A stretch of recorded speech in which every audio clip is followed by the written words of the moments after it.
Saudi আরবের পাঠ্য বইয়ে থাকা বেশিরভাগ মানচিত্র থেকে ফিলিস্তিনিদের নাম মুছে ফেলা হয়েছে। ইম্প্যাক্ট নামের সংস্থাটি 2019 সাল থেকে 2024 সাল পর্যন্ত প্রকাশ হওয়া 371টি পাঠ্য বই পর্যালোচনা করেছে।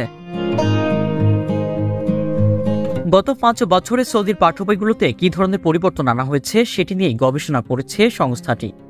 ইম্প্যাক্ট নামের সংস্থাটি 2019 সাল থেকে 2024 সাল পর্যন্ত প্রকাশ হওয়া 371টি পাঠ্য বই পর্যালোচনা করেছে। সংস্থাটি খুঁজে বের করেছে বইগুলো থেকে কি কি বাদ দেওয়া হয়েছে, পরিবর্তন করা হয়েছে এবং কোন বিষয়গুলো রাখা হয়েছে।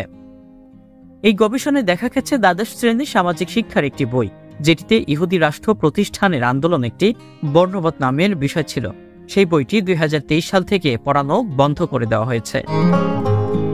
আরেকটি বই যেটি এখনও পড়ানো হচ্ছে, কিন্তু সেটি থেকে ফিলিস্তিনিদের আন্দোলন বিষয়টি বাদ দেওয়া হয়েছে।